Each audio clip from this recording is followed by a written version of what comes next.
Bismillah, alhamdulillah. Assalamualaikum warahmatullahi wabarakatuh. Nah, ikhwan. Man yaqra mubasharah. Wailun.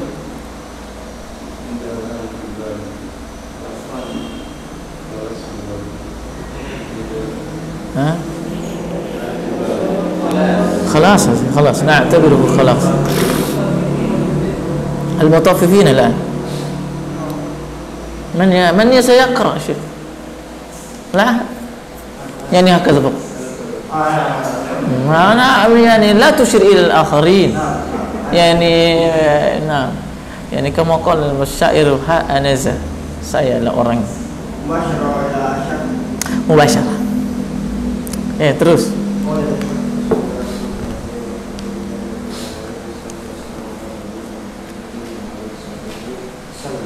يعني ترك المحاضرة شيء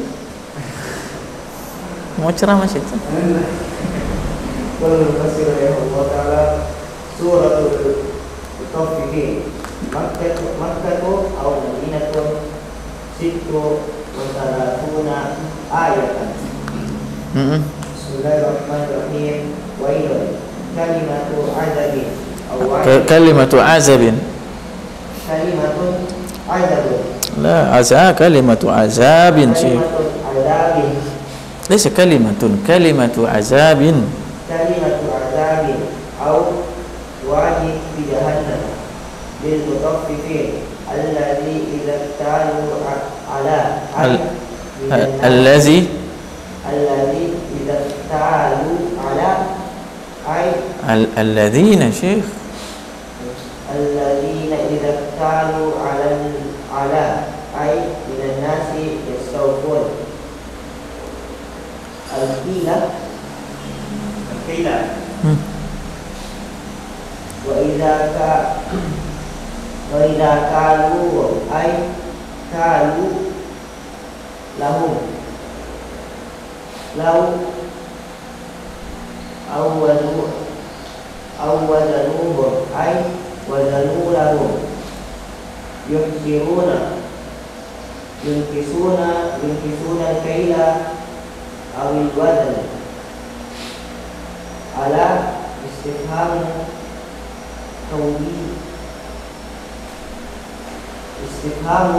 توبيخ يظن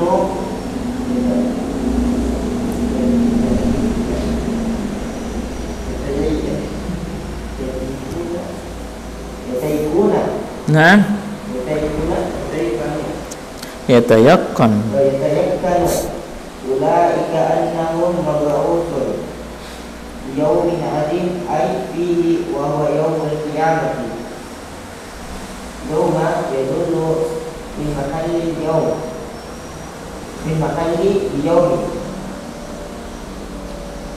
فناسبه وبعوثون يقوم الناس من قبورهم لرب العالمين الخلائق لأجل أمره لأجل أمره وحسابه وجزائه. Nah, Bismillah. Ini sebelumnya kita sudah selesai surat Al-Infitar. Sekarang kita masuk pada surat Al-Mutaffifin. Pertama, beliau menyebutkan bahwa surat Al-Mutaffifin makkiyatun aw madaniyah. Kalimat aw madaniyah ini kalimat beliau menunjukkan ada khilaf di antara para ulama. Ada khilaf di antara para ahli tafsir, apakah surat Al-Mutaffifin itu makkiyah atau dia madaniyah. Kita tahu bahwa makkiyah itu adalah ma nazala qabla al-hijrah. Ayat mana saja yang turun sebelum terjadinya hijrah, sebelum Rasulullah SAW diperintahkan untuk hijrah ke Madinah. Ya, maka kalau begitu berarti ayat mana saja juga turun walaupun di Madinah namun belum hijrah disebut ayat Makkiyah. Demikian juga sebaliknya, ketika ayat tersebut adalah ayat Madaniyah, berarti dia adalah turun setelah hijrah, walaupun dia berada di Mekah kemudian ayat turun di Mekah. Rasulullah SAW berada di Mekah kemudian turun firman Allah di Mekah, berarti dia juga adalah Madaniyah. Kemudian ini dua khilaf. Kemudian khilaf yang ketiga adalah, perkataan ulama yang ketiga adalah dia Makkiyah tapi di dalamnya mengandung Madaniyah. Mengandung Madaniyah. Dipahami enggak? Dia Makkiyah tapi di dalamnya, mesti dalam surat ini ada beberapa ayat yang Madaniyah. Ada beberapa ayat yang Madaniyah. Nah, kemudian selanjutnya wailun lil mutaffifin. Wailun lil mutaffifin. Kata beliau, kalimatu azabin aw wadin fi jahannam. Kalimatu azabin aw wadin fi jahannam. Dia adalah sebuah wailun. Apa artinya wailun? Secara bahasa menunjukkan bahwa adalah kalimatu azab. Apa maksudnya kalimatu azab? Kalimatu azab, celakalah, binasalah, lil mutaffifin, bagi orang yang curang, Kemudian ini khilaf juga di antara ulama. Di antaranya Syekh Shalih Al-Utsaimin rahimahullahu taala mengambil pandangan apa yang pertama, kalimatu azab. Dia adalah kalimat kalimatu azab neraka diambil. Kata siapa? Syekh Utsaimin rahimahullahu taala, apa dia ambil? Bahwa dia adalah sebuah lembah di dalam neraka jahanam. Sebuah lembah di dalam neraka jahanam. Ada hadis Rasulullah SAW, wailun lil aqabi minan nar. Wailun lil aqabi minan nar. Di sana juga sama kalimatnya wailun. Wailun lil aqabi, celakalah. Nerakalah. Kalau kita artikan, nerakalah tempatnya orang yang lil aqabi minan nar, yang tidak membasuh atau tidak terbasuh, tumit-tumit yang tidak terbasuh dengan air wudu. Yang tumit-tumit yang tidak terbasuh dengan air wudu. Maka di sini kalimat wailun juga di dalam Al-Qur'an ada dua surat yang dimulai dengan kalimat wailun. Al-Humazah dengan Al-Mutaffifin. Wailun likulli humazatil lumazah. Dimulai. Nah, kemudian wailun lil mutaffifin. Wailun lil mutaffifin. Nah, kita sudah tahu bahwa kalimatu azab, kalimat wailun, sebagian ulama mengatakan itu adalah celaan. Itu adalah celaan bahwa adalah kebinasaanlah bagi orang yang curang. Kemudian ulama yang lain menyebutkan bahwa enggak, dia memang neraka itu kalimatnya, bahwa wailun itu adalah sebuah neraka yang ada di dalam sebuah lembah di dalam neraka. Berarti kalau wailun bermakna neraka, berarti nerakalah tempatnya orang-orang yang curang.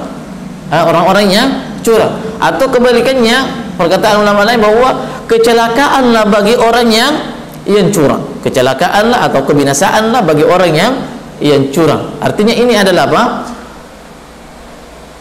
Adalah sebuah bahwa orang yang berbuat curang pasti neraka tempatnya. Pasti neraka tempatnya kalau dia tidak mentobatkan apa yang dia perbuat. Makanya Ibnu Abbas rahimahullahu taala menyebutkan bahwa ayat ini turun di mana? Turun di sama penduduk Madinah. Turun di untuk penduduk Madinah karena mereka berbuat curang, berbuat curang. Saking curangnya tiap orang, tiap para penjual atau semuanya orang memiliki dua takaran, takaran saat dia gunakan untuk saat dia membeli dan takaran saat dia menjual barang. Fahami? Takaran saat dia menjual barangnya. Apa gunanya? Gunanya adalah yang sebagaimana mutaffif adalah curang. Bagaimana kecurangannya? Ayat selanjutnya sebenarnya menjelaskan bahwa apa dia? Allazina izaktalu 'alan nasi yastawfun. Tadi kita sebutkan bahwa orang sebelumnya ayat ini Siapa itu orang mutaffifin? Orang yang curang, yaitu orang-orang yang apabila mereka izaktalu 'alan nasi yastawfun. Kalau mereka mau membeli sesuatu yang ditakar dari orang, maka mereka meminta untuk dipenuhi sepenuh-penuhnya. Dari orang diminta disempurnakan takarannya. Dipahami? Tidak ada yang mau rugi. Tapi tatkala mereka yang mau menjual barangnya, maka dia curangin, dia kurangi sedikit. Dia kurangi sedikit. Itu tafsiran al-mutaffifin ayat selanjutnya. Dipahami? Kemudian apa? Tadi kita sebutkan orang-orang ahli Madinah sebelum ayat ini turun memiliki dua takaran. Takaran saat dia gunakan saat dia membeli, dan takaran saat dia gunakan saat dia yang menjual. Dia yang menjual. Apa gunanya? Ya, sudah diberi. Kalau kita lihat di pasar-pasar di mana kita hidup, di sini atau di mana saja, biasanya takarannya sekarang al-mutaffif atau izaktalu kilo ini bahasa kita, kilo itu adalah takaran. Kalau kita bahasa liter, izaktalu adalah kilo. Wazan itu nanti ayat berikutnya adalah apa? Adalah timbangan. Adalah timbangan. Dipahami? Terbalik bahasa Indonesia dengan bahasa Arab. Kalau kilo dalam bahasa Arab berarti kita literan. Dipahami? Kalau wazan berarti kita kiloan. 1 kilo, 2 kilo dan seterusnya. Nah, apa dia? Orang-orang ahli Madinah sebelum ayat ini turun, maka mereka punya itu. Nah, ketika kita juga mungkin kita di Indonesia tidak punya dua begitu, mungkin, atau mungkin bahkan ada. Tapi yang selama ini yang kita mungkin dapatin apa dia? Ya, orangnya literannya, takarannya dia sengaja digepokin gitu. Paham enggak?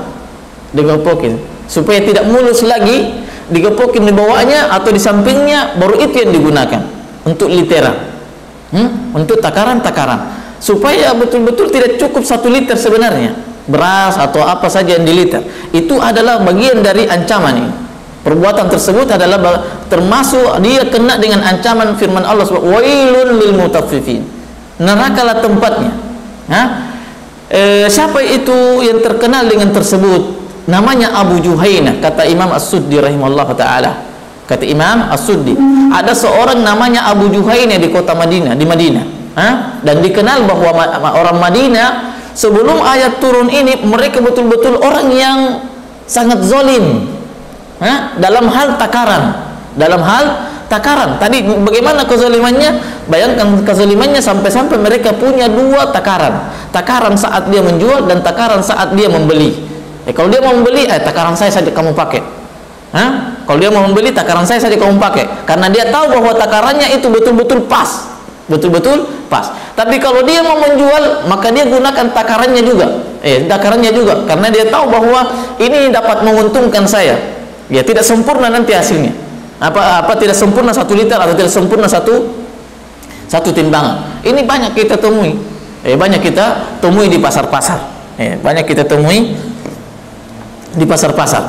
Atau bukan hanya di pasar, tapi intinya adalah perbuatannya, bukan karena tempatnya. Makanya sebagian ulama tentang tempat dan waktu itu sebenarnya tidak ada kemuliaannya kecuali karena ibadah yang dilakukan di dalamnya.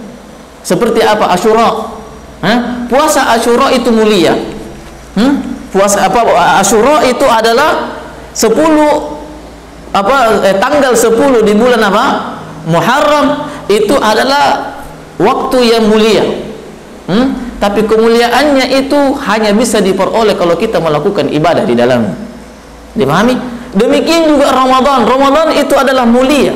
Tetapi kemuliaan itu kita tidak bisa memperoleh di bulan Ramadan kecuali kita melakukan ibadah di dalam. Dipahami? Makanya para ulama menyebutkan bahwa seluruh keagungan waktu dan waktu dan zaman itu senantiasa berkaitan dengan ibadah.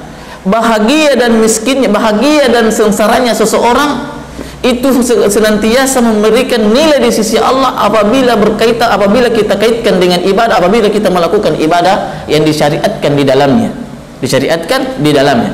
Kita tadi ulangi bahwa ini yang banyak kita dapatin di pasar-pasar. Bukan berarti karena pasarnya, walaupun pasar itu kata Rasulullah SAW adalah adalah tempat yang paling dibenci oleh Allah Subhanahu wa taala. Berbeda dengan sebaliknya bahwa masjid adalah tempat yang paling dicintai oleh Allah Subhanahu wa taala. Tapi letak kebencian, letak di mana pasar itu dimurkai oleh Allah, apa dia? Bukan karena pasarnya di sini, karena dia di sini tempatnya, bukan. Tetapi karena banyaknya kedustaan, banyaknya kemungkaran yang ada di dalam. Banyaknya kemungkaran yang ada di dalam. Demikian juga masjid. Masjid itu dicintai oleh Allah Subhanahu wa taala karena dilakukan di dalamnya banyak dilakukan kebaikan. Seandainya masjid itu dibangun kemudian digunakan untuk beribadah, maka walaupun namanya masjid, maka tetap saja dimurkai oleh Allah Subhanahu wa taala. Paham sampai sini? Nah, namanya siapa tadi? Abu Juhaina. Abu Juhaina. Tatkala ayat ini turun, yang sebelumnya penduduk Madinah saat itu adalah orang yang paling curang di dalam takar menakar, dalam jual beli. Saat ayat ini turun, maka mereka berubah drastis. 100%. Maka jadilah mereka orang yang paling bagus dalam takarannya. Demikian dikatakan oleh Ibnu Qutaibah. Imam sahibut tafsir Zadul Masir, namanya siapa? Abdullah Al-Jazairi. Biasa ensiklopedia Islam itu pernah dia mengatakan bahwa saya pernah jalan-jalan ke kota Madinah, di Madinah. Maka saya pun melihat mereka adalah orang yang terbaik dalam takaran. Sampai saya merasa kasihan, kenapa harus betul-betul dia penuhin dia ini takarannya. Ini Ibnu Qutaibah ini jauh nih. Ini Al-Jazairi dekat-dekat, belum terlalu lama. Beliau meninggalnya. Imam Al-Jazairi. Nah, yang penulis apa? Dia mengatakan demikian dalam tafsirnya. Saya pernah mengecek ke sana jalan-jalan ke Madinah, kemudian apa saya dapat betul-betul mereka berubah dari tidak sebagaimana yang ayat ini sebutkan. Tidak sebagaimana yang ayat ini sebutkan, atau tidak seperti yang mereka lakukan sebelum ayat ini turun, bahwa mereka adalah orang yang terbaik dalam takarannya setelah ayat ini turun. Nah, Imam Az-Zajjaj mengatakan tentang orang yang curang di dalam takaran, senantiasa mereka itu sebenarnya adalah pencuri.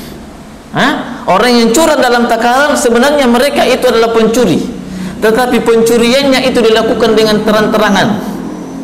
Dilakukan dengan mencurikan, akhzu mal fi hayyizin bi khufyah. Itu diantara penafsiran tentang sarikah, pencurian dalam bahasa Arab. Apa dia? Akhzu malin fi hayyizin ala khufyatin bighairi izn, bighairi izni min sahibihi, yaitu mengambil harta orang lain tanpa izin dengan cara sembunyi-sembunyi di tempat yang semestinya, di mana umpamanya uang ditempatkan sebagaimana mestinya. Dipahami?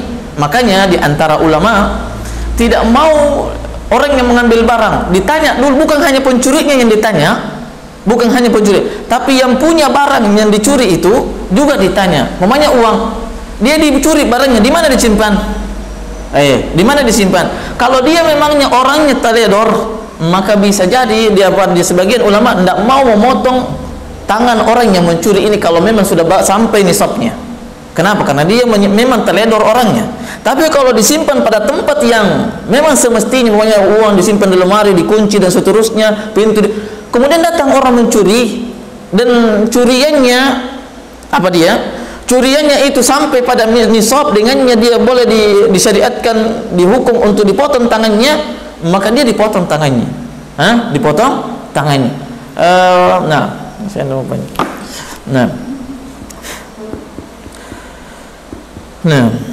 Ini apa tafsir al-mutaffifin? Apa itu al-mutaffifin? Alladzina idza ta'alu 'alan nas, yaitu orang-orang yang apabila mereka menakar dari orang lain, maksudnya membeli dengan takaran itu dari orang lain, yastaufun, meminta untuk dipenuhi,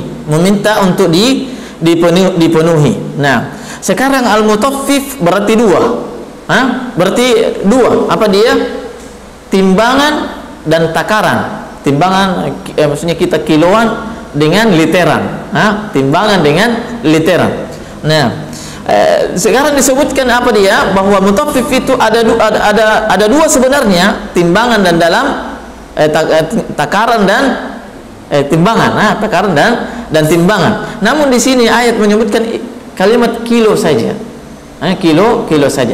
Ahli tafsir atau para mufassirin menyebutkan dua timbangan dan kilo adalah dua-duanya digunakan dalam jual beli jual sesuatu yang dijual dengan takar menakar.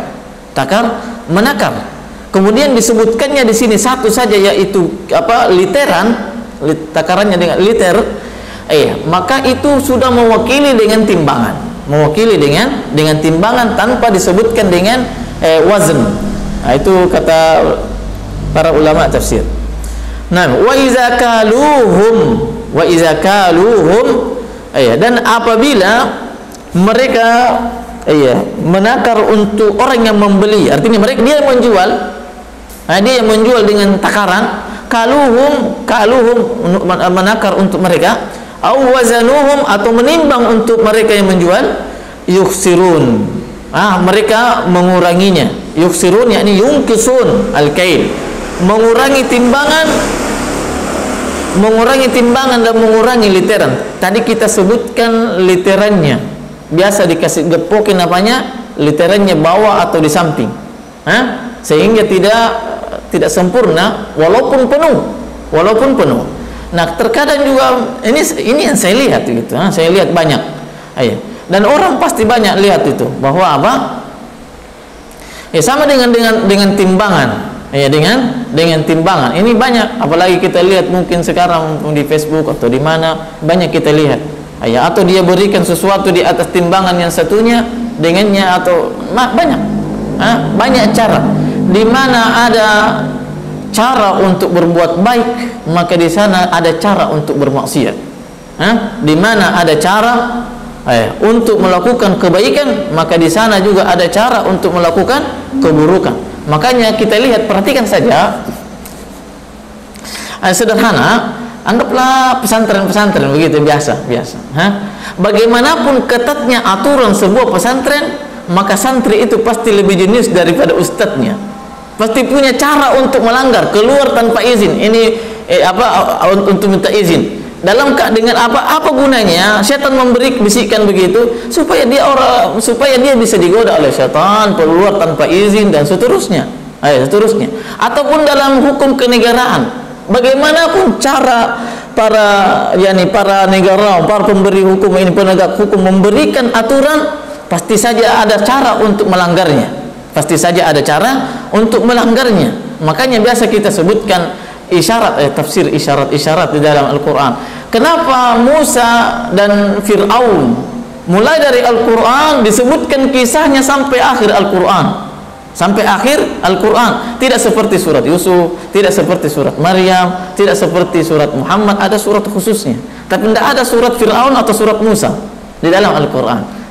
Karena kata sebagian ulama tafsir menyebutkan itu menandakan bahwa sejak diciptakannya manusia dan diperintahkannya untuk beribadah, senantiasa di sana ada pergolakan antara kebatilan dengan kebenaran sampai hari kiamat.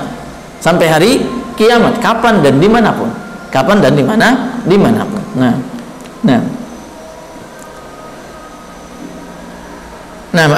Wa iza kaluhum, apabila mereka yang menakar untuk orang lain, mereka yang menjual dengan cara menakar, maka awazanuhum atau menimbang, maka yukhsirun, mereka menguranginya.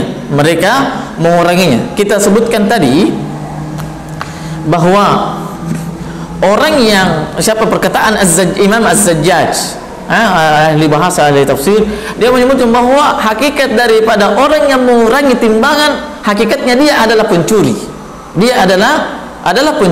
Dalam mazhab Syafi'i yang saya tahu, bahwa mencuri itu dengannya ditegakkan hukum potong tangan, bukan hanya sebatas kalau orang batas cukup barang curiannya sampai berapa, sampai nisabnya. Tapi kurang dari itu, mencuri telur, mencuri yang kecil daripada itu juga diberikan hukuman. Juga diberikan hukuman. Supaya apa? Supaya orang tidak terbiasa, karena dosa itu mulai dari kecil, yang besar, dan seterusnya. Demikian juga amalan ibadah. Ya, kita kalau mau beramal yang besar, ya maka mulai yang dari kecil, mulai yang dari kecil. Nah, karena itu adalah latihan. Kalau maksiat kita dimulai dari yang kecil-kecil lain, gampang begini, maka nanti juga kita akan terseret kepada dosa-dosa yang lebih besar. Ya, demikian juga sebaliknya tentang amalan kebaikan atau ibadah kepada Allah Subhanahu wa ta'ala. Nah, ala yazunnu ulaika annahum mab'usun. Nah, ala, kata beliau di sini, ala adalah istifham taubih. Istifham taubih. Pernah juga kita sebutkan bahwa pertanyaan itu macam-macam jenisnya. Maka orang yang ditanya hendaknya mengetahui jenis pertanyaan tersebut. Pertanyaan ini memang untuk sebuah pertanyaan dengannya dia tidak tahu, atau dia sekedar ujian, mengetes orang, atau pertanyaannya untuk menjebak orang. Itu jenis pertanyaan. Kemudian ada pertanyaan dalam rangka di sini disebutkan apa dia? Untuk menjelekkan. Ala yazun, tidakkah mereka itu yakin? Tidakkah mereka itu yakin?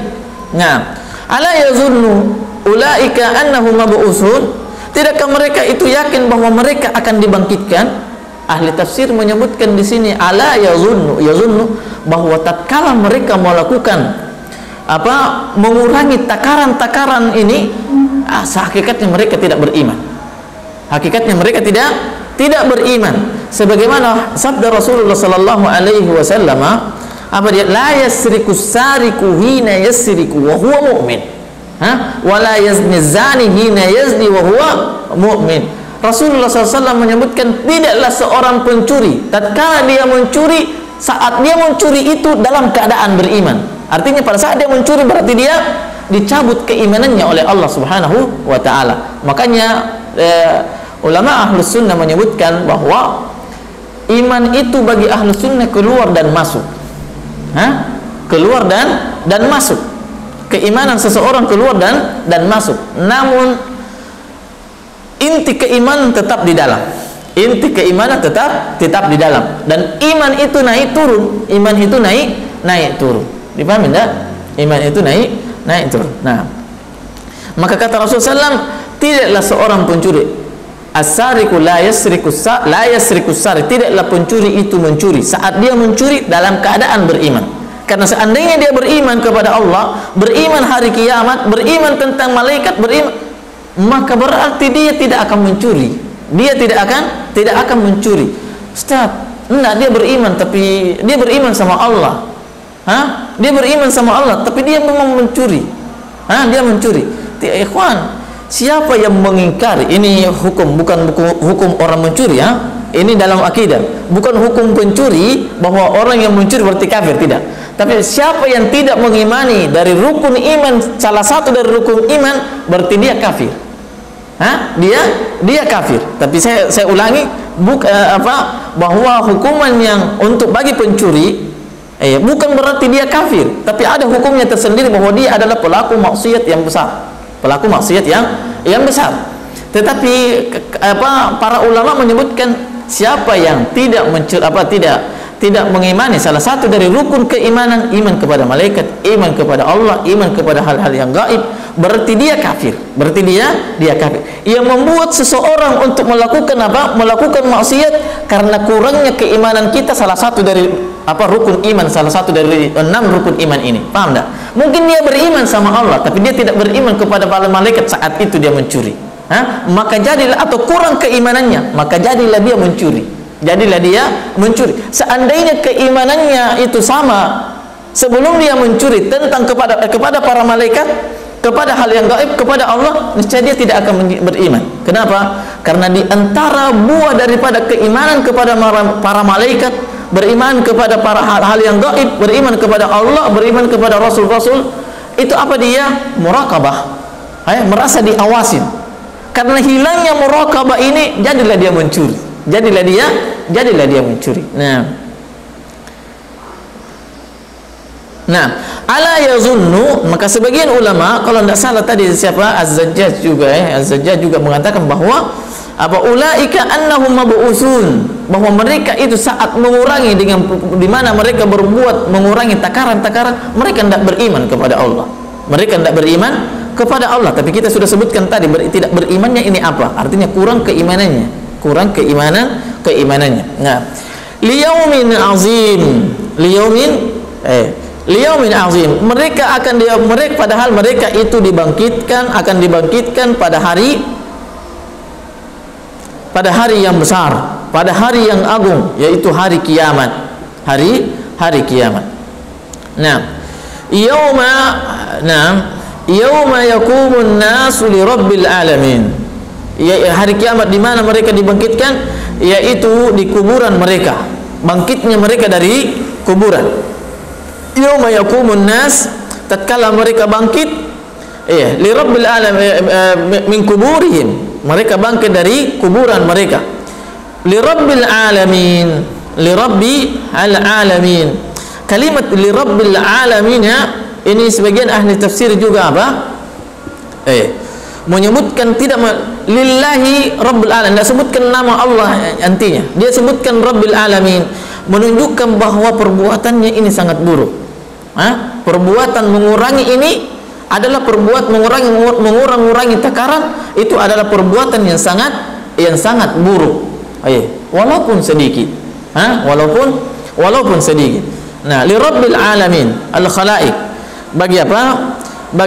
Untuk menghadap, mempertanggungjawabkan apa yang mereka perbuat di hadapan Rabb alamin, Tuhannya alam semesta. Nah, li ajli amrihi wa hisabihi wa jazaihi. Ini penafsirannya beliau.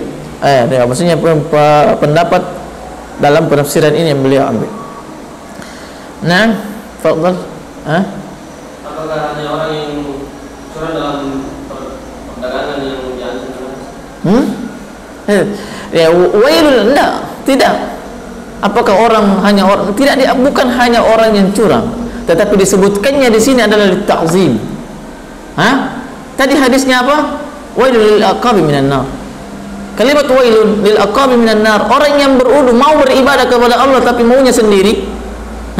Tidak mengikuti cara Rasulullah sallallahu alaihi wasallam, tidak mengikuti keinginan Allah Subhanahu wa taala, maka diancam juga neraka. Menunjukkan bahwa masih banyak dosa yang lain juga, dosa-dosa yang lain juga diancam dengan neraka. Diancam dengan neraka. Disebutkannya di sini wailul lil mutaffifin, disebutkannya khusus untuk orang mutaffif karena yang pertama pembahasannya memang untuk mutaffif. Yang kedua adalah at-ta'zim. Yang kedua adalah at-ta'zim, bahwa ini perbuatannya betul-betul dosa besar. Betul-betul dosa besar. Khalas. Nah, ba'dahu man yaqra.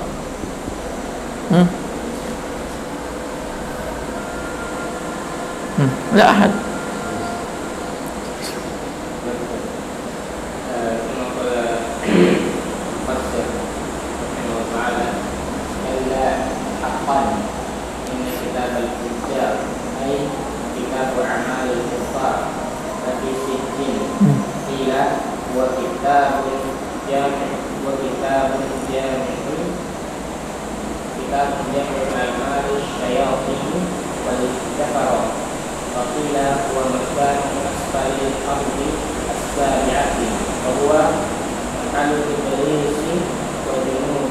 Nah, mahallu iblisin wa junudihi. Nah, kata beliau haqqan, maksudnya haqqan di sini betul-betul, sangat benar. Inna kitabal fujjari la fi sijjin. Sesungguhnya lembaran atau catatan-catatan amalan orang-orang para pendosa fajir, kitabu a'malil kuffar, para pendosa, la fi sijjin.